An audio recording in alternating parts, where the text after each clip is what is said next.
Okay, welcome to week 2 of video lessons. So I'm going to have a much shorter video this week because we're doing things that I've already warned you about and they look very similar to what we did last week. Okay, so I'll just give you brief descriptions. You'll pause, have discussions. Someone will write, unpause, right, move on in the video, and we'll get through this. Hopefully, as you're seeing this, I am someplace out west with a well-working RV and my family, so pray for me, and you can be jealous if that's all true, right? No, it's good to connect with you here, and I'm looking forward to talking more when we get back. I'll tell you all about it. Okay, so I warned you, demographic is important. You need to know what it means, so you need to have a discussion. What do you know about demographic? The word, what does it mean? How does Gladwell use it, right? What does it mean in context? So you can even pull it from the particular place where we found a highlighted example of it here on the end of section 7. So yeah, connect it. Think about, tell me something about how it's typically used among other disciplines and all of that. Kind of educate me on the word demographic, but be particular to Gladwell. How he uses the word demographic. What's it mean here? Use your words, right? Explain it in a way that makes sense. I'll see you in a moment. Write that up. All right, so now that you've written something about demographic, defined it, thought about how it's used in context here, now you can tell me, what does lesson number 2 mean? I'm going to go ahead and give you instructions for 2 conversations, because you can have both conversations, then each of you can take a turn writing, and you could talk and then both write at the same time. It will save you some time. Okay, so lesson 2, demographic luck. What is demographic luck in this context? How does it tie into the bigger themes, right? Is it more of the kind of how the hockey players were born a certain month deal, or is it more opportunity like the parent-teacher club, or is it more like the many hours of practice like the Beatles playing all those clubs? How does it fit into the bigger picture? So I want, it's 2 things. What is it, right? What is demographic luck? How was Flom demographically lucky? And what themes does that tie into? Same discussion for meaningful work, starting on section 8. How does the garment industry tie into all of this? What is meaningful work, and how does that tie into the themes? If you disagree with this is great. Like if you have one person says, I think it ties more into this theme, the other says, oh, I think it ties more into this theme. That's wonderful. Have that discussion, but use text evidence, right? Go back to the text and say, this is why I think Gladwell, right? Find specific passages. Why does Gladwell think it's this? Okay, or why do I think Gladwell thinks it's this? But if you have a disagreement, you can make cases for both in your writing. That's really good to do. Okay, so discuss each of those lessons. What are the lessons? How do they tie into the themes?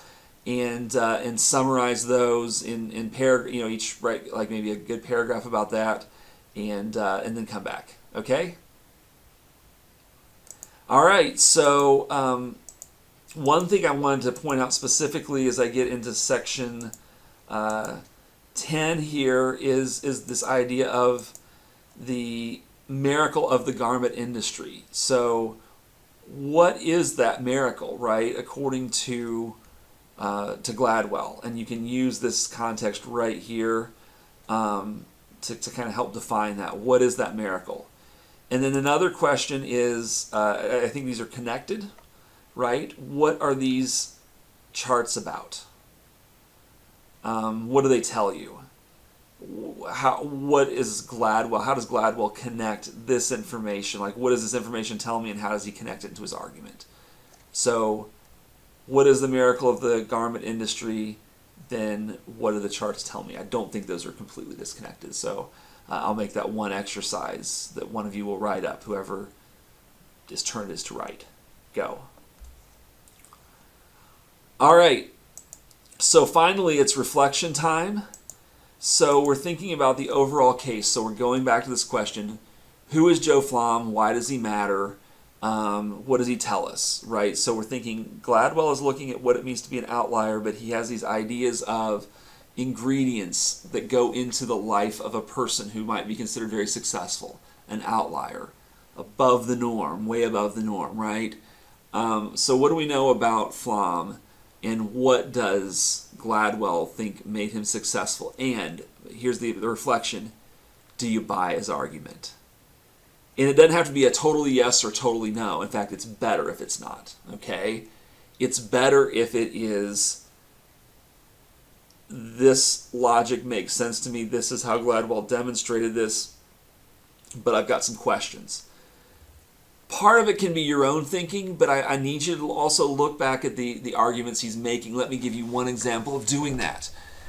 He talks a lot about this idea of kind of coming from this kind of New York garment industry, a lot of Jewish immigrant families working in this industry, and this is kind of the soil that that Flom's life comes out of, and so Gladwell attributes quite a bit to that. Looks at other examples of people, who came from the same demographics as were part of the same demographics as Flom, and so he builds a case. So I would say, I'm curious. You made all these examples of, people who come from similar circumstances, but I wonder how many, what are the numbers as far as people who didn't advance into something very successful, right? I wonder what the other cases are. And so I would be curious to know, is there kind of a bigger picture? Did he support enough statistical information to convince me that that was really, was really a fertile ground for that kind of success?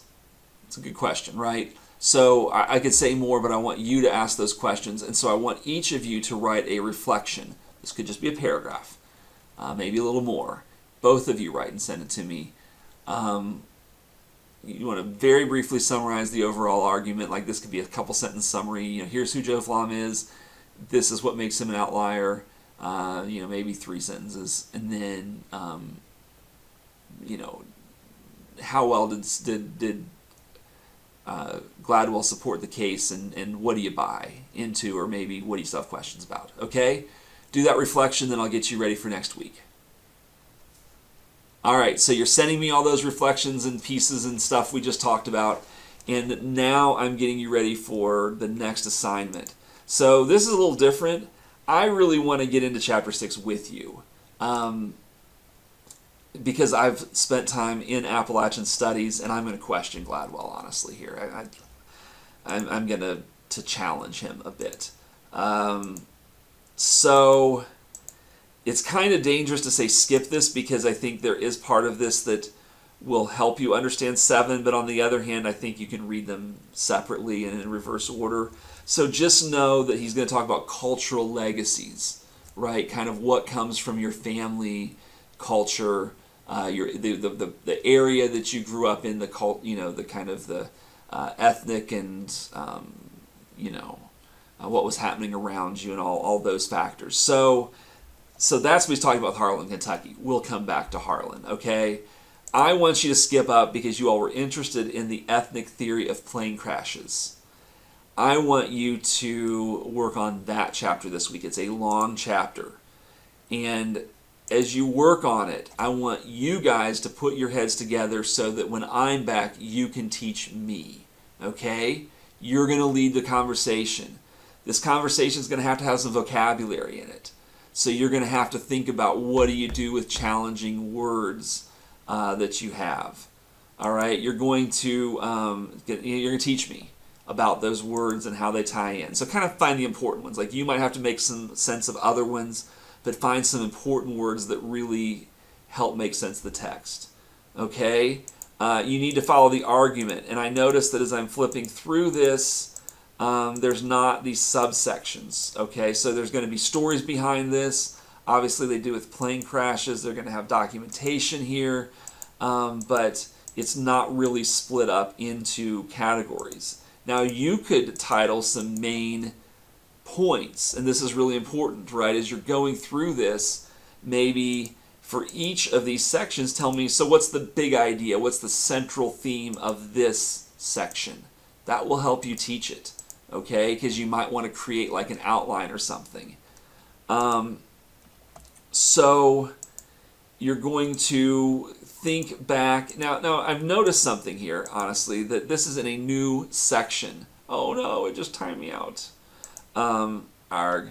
Okay, I'm just going to talk without it because we're almost out of time here. This is in a new section, okay? So there may not be as much tie-in to the earlier parts of the book. We're kind of on a new subject now, but you can still tie it into what it means to be an outlier, what case is being built here. So do that, like do some contextualization. So when I come back, you're going to be ready. You guys are presenting. I'm the student, okay? I will have read the chapter. I'll be ready to discuss it, but you're leading me through it, the central ideas, the arguments that are being made, how it ties to the larger piece in the book, all that stuff, everything we've been doing. Use your tools, build your background knowledge, right? Find out how frequently vocabulary words are used in kind of more general collection of academic texts. Everything we've been putting into this, you put into this. Second thing I want you to do is make sure that once you have my suggested revisions back from the paper, you rewrite, okay? You edit, you proofread again, all that process so that you create a polished paper now. Those are the two things. That's quite a bit of work. So get busy, and I'll look forward to talking with you when I am back in good old Murfreesboro. Thanks.